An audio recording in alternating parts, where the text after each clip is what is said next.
Bismillahirrahmanirrahim. Assalamualaikum warahmatullahi wabarakatuh. Perkenalkan, kami dari kelompok 12 beranggotakan saya, Tasya Fiseptianggraini, NIM 195-2077, teman saya, Fitri Nurjana, NIM 195-20125, dan Nurul Kumarasari, NIM 195-20106. Kami akan mempresentasikan hasil diskusi kami tentang cara merujuk, cara menulis daftar rujukan, penulisan tabel, penyajian gambar, grafik, dan skema. Latar belakang dari judul kali ini adalah dalam penulisan karya ilmiah, penulis harus jujur menyebutkan rujukan terhadap bahan atau pikiran yang diambil dari sumber lain. Nah, penulis karya ilmiah harus menghindari diri dari tindak kecurangan yang biasa disebut dengan plagiat. Dalam menulis karya ilmiah, rujuk-merujuk dan kutip-mengutip merupakan kegiatan yang tidak dapat dihindari. Dalam menggunakan bahan dari suatu sumber atau misalnya instrumen, gambar, bagan, dan tabel, penulis wajib meminta izin kepada pemilik bahan tersebut. Oleh karena itu, pentingnya hal tersebut, penulis akan membahas tentang cara merujuk, cara menulis daftar rujukan, penulisan gambar, grafik, dan skema baik dari skripsi maupun dalam artikel ilmiah. Nah, tujuan pembelajarannya adalah yang pertama, untuk mengetahui cara merujuk dalam skripsi dan artikel ilmiah, lalu mengetahui cara menulis daftar rujukan, mengetahui cara penulisan tabel, dan mengetahui penyajian gambar, grafik, dan skema dalam skripsi maupun artikel ilmiah. Yang pertama adalah cara merujuk dalam skripsi. Terbagi menjadi 4 cara. Yang pertama, kutipan langsung pendek, 2 kutipan langsung panjang, 3 kutipan tidak langsung pendek, 4 kutipan tidak langsung panjang. Yang pertama, cara merujuk kutipan langsung pendek. 1. Naskah yang dikutip kurang dari 4 baris. 2. Naskah yang dikutip diintegrasikan dalam kalimat atau teks skripsi. 3. Dinyatakan kembali secara persis sebagaimana naskah aslinya. 4. Apabila di dalam naskah yang dikutip terdapat kata-kata yang dibuang, maka penulis mengganti dengan titik 3. 5. Kutipan diberi tanda petik pada awal dan akhir kutipan. 6. Tetap diketik dengan jarak spasi. 2. Cara kutipan langsung panjang. 1. Naskah yang dikutip lebih dari 4 baris. 2. Naskah yang dikutip ditulis dalam baris tersendiri atau terpisah dari kalimat teks skripsi. 3. Dinyatakan kembali sama persis sebagaimana naskah aslinya. 4.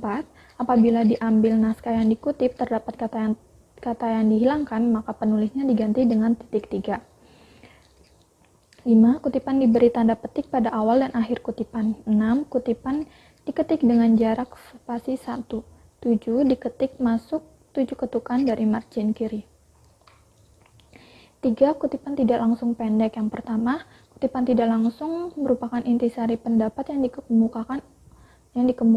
Oleh sebab itu, kutipan ini tidak diberi tanda kutip. 2. Kutipan diintegrasikan dengan teks atau tidak terpisah dari teks. 3. Jarak antar baris 2 spasi. 4. Kutipan tidak diapit dengan tanda petik. 4. Kutipan tidak langsung panjang.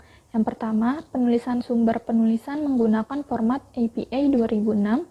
2. Penulisan referensi berdasarkan jumlah penulis ditulis menggunakan format berikut. Yang A, 1 penulis sama dengan nama belakang. B, 2 penulis, nama belakang penulis 1 dan nama belakang penulis 2. 3 penulis, nama belakang penulis 1, nama belakang penulis 2, dan penulis 3. Yang keempat, lebih dari 3 penulis, nama belakang penulis 1. 3. Kutipan dari referensi tunggal ditulis dengan format sebagai berikut. Yang A, sumber ditulis sebelum kutipan menggunakan nama belakang penulis atau tahun terbit. Contohnya, menurut Ari Kunto 2016 berada di depan teks. Lalu ada lagi Subiantoro dan Deswijaya 2017 mengatakan bahwa kutipannya berada di depan teks. Yang B, sumber ditulis setelah kutipan menggunakan format nama belakang penulis tahun terbit. Contohnya, pendidikan merupakan bla bla bla baru nama penulisnya yaitu Arie Kunto 2016. Yang keempat, multisitasi atau kutipan berasal lebih dari satu sumber ditulis dengan format sebagai berikut. Yang A, sumber ditulis sebelum kutipan menggunakan format nama belakang penulis 1 dalam kurung tahun terbit. Contohnya, menurut Arie Kunto, lalu dalam kurung 2016, di Subiantoro pada tahun 2017, lalu teks yang akan dikutipnya. Yang B, sumber ditulis setelah kutipan menggunakan format nama belakang penulis 1 tahun terbit, lalu nama belakang penulis 2 tahun terbit, dan seterusnya penulis. Contohnya, pendidikan merupakan teks, lalu kutipannya Arie Kunto 2016, Subiantoro 2017, Deswijaya dan Sudiana tahun 2018. Yang kelima, referensi sekunder ditulis dengan format sebagai berikut.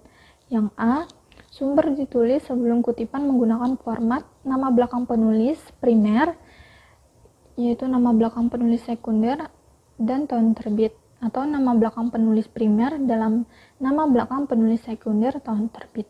Contohnya, menurut Arie Kunto, dalam kurung Subiantoro 2018, pendidikan adalah bla bla bla bla, seperti itu. Yang B, sumber ditulis setelah kutipan menggunakan format dalam kurung nama belakang penulis primer dalam nama belakang penulis sekunder dan tahun terbit. Contohnya, pendidikan merupakan bla bla bla bla, lalu kutipannya Arie Kunto dalam Subiantoro 2018. Nah, catatan penggunaan referensi sekunder diperbolehkan jika referensi primer tidak ditemukan karena sudah tidak terbit lagi dalam kurun waktu yang lama. Yang keenam, penulisan referensi berdasarkan jumlah penulis ditulis menggunakan format berikut. Yang A, 1 penulis sama dengan nama belakang, B, 2 penulis, nama belakang 1 dan nama belakang penulis 2, 3 penulis, nama belakang penulis 1, nama belakang penulis 2, dan nama belakang penulis 3. D, lebih dari 3 penulis sama dengan nama belakang penulis 1, et al. Nah, kemudian saya Fitri Nurjana akan melanjutkan. Nah, sekarang memasuki cara merujuk dalam artikel ilmiah. Setiap kalimat yang dikutip dari pernyataan orang lain, dari buku atau artikel jurnal dan sumber lain, wajib mencantumkan sumber kutipan. Penulisan kutipan menggunakan format American Psychological Association atau APA style. Contoh penulisannya bla bla bla, kemudian di belakang ada Maslow 2009. Sangat direkomendasikan untuk menggunakan aplikasi manajemen referensi seperti Mendeley, Zotero, EndNote, dan aplikasi lainnya. Nah, kemudian cara menulis daftar rujukan artikel ilmiah. Konteks referensi yang dicantumkan hanya yang benar-benar ada kaitannya dengan isi penelitian. Dalam artikel jurnal, perlu dihindari pencantuman referensi yang bersumber dari skripsi dan tesis. Bahan rujukan berbahasa asing ditulis sesuai dengan aslinya. Nah, berikutnya cara merujuk daftar rujukan artikel. Penulisan daftar referensi menggunakan sistem penulisan APA style, yaitu nama keluarga sebagai entry. Nah, yang pertama, jika pengarang tunggal, contohnya Goldsmith, W. 1992, The Human Carrying the Self in the Symbolic World, Cambridge, Blackwell. Nah, ini jika pengarangnya tunggal, yaitu nama pengarang, nama belakang, kemudian nama singkatan nama depan, kemudian tahun, titik, dan judulnya, kemudian kota dan penerbitnya. Nah, dan seterusnya. Yang kedua, ada jika pengarang bersama, itu contohnya ini, ada dua pengarang, Corcoran, K. N. Fisher, I. 1987, Measure for Clinical Practice, A Source Book, New York, The Free Press. Nah, itu ya. Dan ada juga yang ketiga, buku terjemah. Di buku terjemahan ini ada keterangan terjemahan di setelah judul. Nah, seperti contoh, Scott JC 2000, senjatanya orang-orang yang kalah. Terjemahan Ar-Rahman Zainuddin, Sayogyo dan Min Jobar, Jakarta, Yayasan Obor Indonesia. Nah, kemudian ada artikel jurnal nih. Artikel jurnal itu sebagai berikut ya, contohnya bisa dibaca, dan juga artikel website. Nah, saya lanjut ke cara menulis daftar rujukan skripsi. Penulisan daftar rujukan atau daftar pustaka dalam sebuah karya ilmiah harus memenuhi ketentuan umum yang diikuti. Adanya berbagai gaya dalam penulisan daftar pustaka menunjukkan perlunya konsistensi penulis dalam memilih dan menerapkan dalam suatu tulisan ilmiahnya. Cara merujuk daftar rujukan skripsi. Beberapa ketentuan umum yang perlu diperhatikan. 1. Hanya referensi-referensi yang disebut dalam teks yang harus dimasukkan dalam daftar pustaka. 2. Gunakan judul daftar pustaka atau daftar referensi atau daftar rujukan pada halaman yang memuat daftar referensi. 3. Referensi yang berupa hasil komunikasi pribadi seperti wawancara tidak dimasukkan dalam daftar pustaka. 4. Gelar, titel, dan jabatan yang dimiliki pengarang dalam daftar pustaka tidak boleh dicantumkan. 5. Daftar pustaka disusun menurut abjad nama keluarga penulis tanpa gelar. 6. Antar satu referensi dengan yang lainnya diberi jarak spasi 1 dan diberi space after paragraph. 7. Ketika baris pertama dari setiap referensi secara rata kiri dan baris selanjutnya masuk ke dalam kira-kira 7 spasi. 8. Daftar pustaka dapat terdiri dari berbagai kategori seperti buku, jurnal, majalah, internet, dan lain-lain. 9. Jika terdapat beberapa referensi yang sama, penulis tidak perlu mengulangi penulisan kembali, cukup diketik garis bawah sepanjang 10 ketukan, baru diikuti tanda titik, dan seterusnya. 10. Semua kategori referensi tidak perlu dipisahkan secara kategorial. 11. Jika pengarang memiliki referensi lebih dari 1, maka tahun yang lebih tua diletakkan pada urutan entry. 12. Jika pengarang lebih dari 4 nama, maka hanya ditulis nama pengarang pertama diikuti et al. Masuk ke pedoman dasar penulisan daftar pustaka skripsi dari berbagai kategori referensi. Nah, yang pertama dari buku. Contohnya, ini ada dua pengarang. Yang pertama adalah Beltes PB dan Sky KW. Nah, ini yang pertama nama belakang dulu, kemudian nama depan disingkat, dan nama pengarang kedua. Kemudian tahun 2007, judul Lifespan Developmental Psychology, Personality and Socialization, New York Academic Press. Nah, itu dia. Kemudian jika 3 pengarang, itu ada 3 pengarang, kemudian tahun, judul, kemudian kota, dan juga penerbit. Nah, kalau yang lebih dari 3 pengarang, setelah pengarang pertama yaitu Mahesa P, diikuti dengan et al. Dan seterusnya. Nah, yang kedua ada buku terjemahan. Buku terjemahan itu ada keterangan diterjemahkan setelah judul, diterjemahkan oleh Endang. Nah, ini Endang adalah penerjemahnya. Kemudian Jakarta, diterbitkan di kota Jakarta oleh penerbit Erlangga. Dan yang berikutnya adalah artikel dalam jurnal ilmiah. Artikel dalam jurnal ilmiah ini seperti bisa dilihat ya, Riyadi A 2009 menggagas pendidikan Islam humanis dalam jurnal literasi 1 untuk volume 1, kemudian 57 sampai 74 tuh halamannya, Yogyakarta, Universitas Alma-Ata. Dan berikutnya adalah skripsi atau tesis atau disertasi.